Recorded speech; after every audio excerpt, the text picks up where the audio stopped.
আসসালামু আলাইকুম। আশা করছি আল্লাহর রহমতে ভালো আছেন। নতুন আরেকটু রেসিপি, আর আজকের রেসিপিটি খুবই সিম্পল এবং খুবই ইজি, যেটা সকালের অথবা বিকেলের নাস্তা হিসেবে আপনারা নিতে পারেন। আর আজকের রেসিপিটা আমি করে দেখাচ্ছি ওটস দিয়ে। হাফ কাপ পরিমাণের মতো ওটস নিয়ে কত ইজি এবং কত মজাদার একটা রেসিপি আজকে শেয়ার করে নিব, যেটা আপনাদের সবার কাছে ভালো লাগবে। আর যদি ভালো লেগে থাকে ভিডিওতে কিন্তু লাইক করেই নিতে পারেন, তাই না? যাই হোক, ফার্স্ট আমি দেখিয়ে নিচ্ছি। 1/3 কাপ পরিমাণের মতো ওটস নিয়েছি, যেটাকে অনেকে কোয়াকার বলে, যে যেটাই বলুক। 1/3 কাপ নিয়েছি। একটা ডিম কুসুম সহই নিয়েছি। ব্যাস, এখন দিয়ে দিচ্ছি এই ওটস আর ডিমের মধ্যে 1 টেবিল চামচ পরিমাণের মতো গাজর কুচি কুচি করে নেওয়া, গ্রেটার দিয়ে এরকম গ্রেট করে নিয়েছি। আর দিয়ে দিচ্ছি অল্প একটু কাঁচামরিচ, লাল এবং সবুজের কম্বিনেশনে নিয়েছি, এতে স্মেল ভালো হয়। নিচ্ছি পেঁয়াজ কুচি পরিমাণ মতো নিয়েছি, দেখতেই পেয়েছেন। আর অল্প একটু চাট মশলা দিয়ে দিয়েছি, সেখানে ধনিয়া এবং জিরার গুঁড়াও অ্যাড করা আছে। তো সব কিছু মিলে 1 চা চামচ করে, হাফ চা চামচ পরিমাণের মতো দিয়ে দিয়েছি টালা গোলমরিচের গুঁড়ো। ব্যাস, এখন আমি দিয়ে দিচ্ছি এখানে পরিমাণ মতো লবণ। লবণটা একটু বুঝে দিবেন, যতটুকু লাগবে দিয়ে নেবেন। তো এখন দেখিয়ে নিচ্ছি, সব কিছু কিন্তু আমার দেওয়া হয়ে গিয়েছে। হাফ কাপ পরিমাণের ওটসের মধ্যে যা দিয়েছি, এখন সব কিছু ম্যাশড করে ফেলবো, মানে মিক্সড করে ফেলবো। আমি একটা কাঁটা চামচের সাহায্যে সবগুলো ভালো করে মিক্সড করে নেব। যেহেতু ওটস আছে তাই একটু ভালো করে চেপে চেপে মিক্সড করে নিতে হবে। যাই হোক, আমি বাকি অল্প একটু গাজর ছিল সেটাও দিয়ে নিয়েছি। এবার দেখতেই পাচ্ছেন ডিমের সাথে সবগুলি উপকরণ ভালো করে মিশিয়ে নিচ্ছি।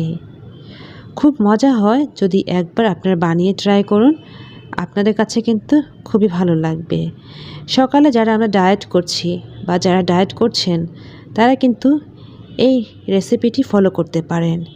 এই রেসিপিটি ফলো করে নিলে আপনাদের কাছে খুবই ভালো লাগবে। এরকম ওটস দিয়ে যদি রেসিপিটি বানিয়ে খান সকালের নাস্তা হিসেবে, এতে কিন্তু ক্ষুধা লাগবে না। একটা নাস্তাতেই আপনার দুপুর পর্যন্ত চলে যাবে। ব্যাস, আমার মিশানো প্রায় হয়ে এসেছে। আপনারা চাইলে হাত দিয়েও ভালো করে চেপে চেপে মিশিয়ে নিতে পারেন। দেখতেই পাচ্ছেন আমি কোনো পানি অথবা মিল্ক ইউজ করিনি। আপনারা চাইলে অল্প একটু করতে পারেন, এতে একটু সফট হবে। যাই হোক, ফ্রাইং প্যানে আমি 2 টেবিল চামচ পরিমাণের মতো বাটার দিয়ে দিয়েছি। অবশ্যই বাটার অথবা ঘিয়ে ভাজতে হবে। আমার যেহেতু 1/3 কাপ পরিমাণের মতো ওটস, তাই আমার একটাই হবে আজকের এই রেসিপিটি। আমি 2টা করব না, আমি একটু মোটা করে একটাই করে নিব। দেখতেই পাচ্ছেন চামচ দিয়ে দিয়েছি এবং উপর থেকে একটু চেপে চেপে দিয়ে ছড়িয়ে নিয়েছি। চুলার আঁচ কিন্তু এ পর্যায়ে বাড়ানো যাবে না, মিডিয়াম থেকে লো পর্যায়ে রাখবে। যেহেতু বাটার দেওয়া আছে তাই পুড়ে যেতে পারে, তাই না? আর যখন একটা পার্ট একটু ভালো করে হয়ে আসবে, ঠিক তখনই উল্টে দিব, তা না হলে ভেঙে যাবে। তো আমি কিন্তু 2 মিনিটের মতো এরকম বাটারে দিয়ে রেখেছি। এখন আমি ফিল করেছি একটা পার্ট একটু হার্ড হয়েছে, ঠিক তখনই আমি উল্টে দিয়েছি। এইভাবে 3 বার আমি উল্টিয়ে নিব। যে যেরকম পছন্দ করেন, কেউ ক্রিসপি পছন্দ করে, কেউ একটু সফট পছন্দ করে। তো ক্রিসপি পছন্দ করলে এরকম 3 থেকে 4 বার অল্প আঁচে উল্টিয়ে পাল্টিয়ে নিতে হবে, এতে করে এটা খেতে ক্রিসপি মনে হবে। তো আমি সেকেন্ড স্টেপ আবারও উল্টে দিয়েছি, চুলার আঁচ আবারও কমিয়ে দিয়েছি। আরও 1 মিনিট এটা ভেজে নিব। দেখতেই পেয়েছেন কত কম ইনগ্রেডিয়েন্টসে বানিয়ে নিলাম খুব স্পেশাল সকালের অথবা বিকেলের নাস্তা, যেটা একবার হলেও আপনারা বাসায় বানিয়ে ট্রাই করবেন।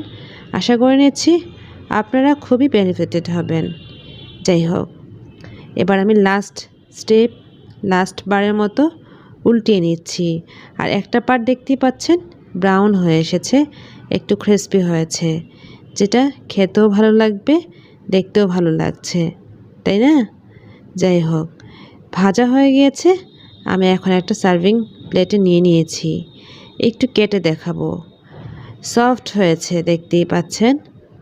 তো কেটে নেওয়ার পর ভেতরের অংশটুকু একটু দেখিয়ে দিচ্ছি হাত দিয়ে।